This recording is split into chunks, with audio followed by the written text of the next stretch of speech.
Hello everyone. मैं अभी हाल में सुन रहा हूँ कि पाकिस्तान में जो एटम बम लीकेज हुआ है, यानी रेडिएशन काफ़ी फैल रहा है। अब ये न्यूज़ कहाँ तक सही है मुझे पता नहीं, लेकिन पाकिस्तान और भारत को परमाणु हमला क्या करेगा, क्या तबाह होना चाहती है दोनों देश। देखिए दोस्तों, मैं आपको बता दूं, अगर परमाणु हमला तो भारत किया नहीं, या ये इम्पैक्टेबल हो सकता है कि अगर जहाँ पर वो उसका बेस हो उसके आसपास में कहीं अगर अटैक हुए होंगे जो टेररिस्ट कैंप है, तो हो सकता है उससे इम्पैक्ट पड़ा होगा उनके आसपास में जो भी परमाणु संयंत्र या जहाँ पर भी रखते हैं। तो ऐसा अभी न्यूज़ फैल रहा है कि परमाणु जो मतलब पाकिस्तान हाइड कर रहा है, जो न्यूक्लियर लीक हुआ है उसके यहाँ न्यूक्लियर लीक हुआ है उसको हाइड कर रहा है। और हमारे इंडियन एयरफोर्स से भी पूछा गया था, क्या आपने उनका जो न्यूक्लियर जगह था जहाँ पर वो न्यूक्लियर को मतलब न्यूक्लियर बम में, जैसे आप एटम बम कह सकते हैं, कुछ भी जो एक्सप्लोजिव हैं जिससे इम्पैक्ट पड़ता है, क्या वहाँ पर आपने अटैक किया? तो इंडिया ने बड़ा ही सरकास्टिक टोन में जवाब दिया कि मैं तो उसके बारे में जानता भी नहीं हूँ, आपने मुझे बताया है। तो दोस्तों बेसिकली यहाँ पर हो क्या रहा है, कौन सा गॉसिप ऐसा चल रहा है जिससे दोनों देश को इम्पैक्ट पड़ेगा? देखो, जो भी इस वीडियो को देख रहे हैं पहले समझना होगा, चाहे पाकिस्तान हो या भारत हो, दोनों किसी भी लेवल पे लड़ाई करे, किसी भी लेवल पे लड़ाई करे, चाहे पाकिस्तान पूरे इंडियन लोगों को तबाह कर दे या इंडियन लोग पूरे पाकिस्तान को तबाह कर दे, इसमें कहीं से भी दोस्तों ये बात नहीं आनी चाहिए कि हम तुम पे एटम बम गिराएंगे, तुम हम पे गिराओगे। दिस इज रिडिकुलस दोस्तों, ऐसा सोचना भी बेहुदा होगा, चाहे भारत की तरफ से सोचा जाए चाहे पाकिस्तान की तरफ से सोचा जाए, ये शर्मिंदगी बात होगी। क्योंकि दोस्तों ऑलरेडी हम लोग जो है कई ऐसे हादसा देख चुके हैं जो कि दोस्तों इस दुनिया को पूरा हिला दिया था। तो अगर हम बार बार इस तरह की चीज़ें करते हैं तो ये गलत होगा। देखो, वार is another kind of matter. देखिए, दोनों देश न्यूक्लियर संपन्न है, ऐसा नहीं कि केवल पाकिस्तान है, ऐसा नहीं केवल भारत है, दोनों देश न्यूक्लियर संपन्न है। अगर हम परमाणु एक दूसरे पर गिराते भी हैं तो ऐसा नहीं है केवल हम ही तबाह होंगे, पाकिस्तान भी तबाह होगा, वहाँ के जो इनोसेंट पीपल है वो भी तबाह होगा। देखो, मैं आपको क्लियर स्टैंस दे देता हूँ, जो भी लोग पाकिस्तान से देख रहे हैं या जो भी लोग देख रहे हैं, देखो भारत जो है हमेशा हम लोगों को हमेशा से कभी भी पाकिस्तान से बैर नहीं है। पाकिस्तान को ये बात समझना होगा, जितना जल्दी पाकिस्तान ये बात समझ ले उतना ही जल्दी सही होगा। और पाकिस्तान के जो भी लोग हैं, जो भी वहाँ अमन और चैन चाहते हैं, उन्हें ये बात समझना होगा कि जो वो सरकार बनाते हैं उन पे वो प्रेशर बनाए कि टेररिज्म, आतंकवाद को ख़त्म करें। देखो, जब तक आपके यहाँ आतंकवाद खत्म नहीं होगा तब तक कोई भी देश आपको सपोर्ट नहीं करेगा, आपका इंटरनेशनल मीडिया में कभी भी छवि नहीं बनेगा। आप ये चाहते हैं भारत के बराबर खड़ा होना, तो सबसे पहले आपको यहाँ अपने यहाँ आतंकवाद खत्म करना होगा। आपको इंडिया को ये तसल्ली दिलानी होगी कि हमने आतंकवाद को खत्म कर दिया है।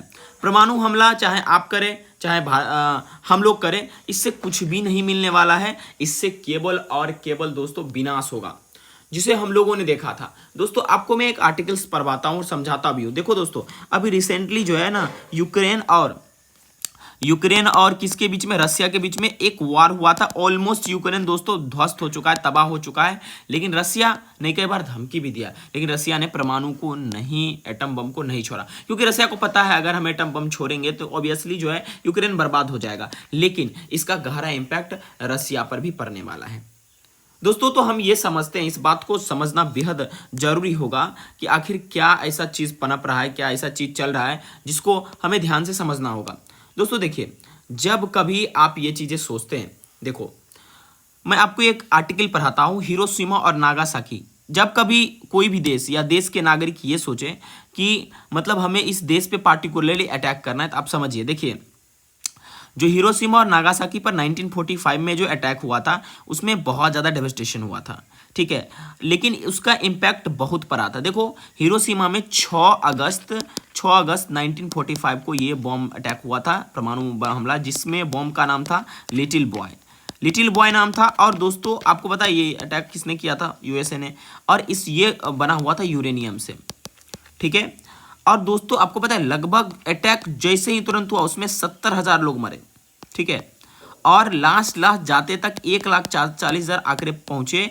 और इसके बाद दोस्तों जो है कई लोग लंगड़े लूले हो गए, कई लोग, बहुत सारी चीज़ें उनके साथ हो गई। अब बात करते हैं नागासाकी पर दोस्तों सेम उसी डेट 9 अगस्त 1945 को परमाणु हमला हुआ था, ठीक है।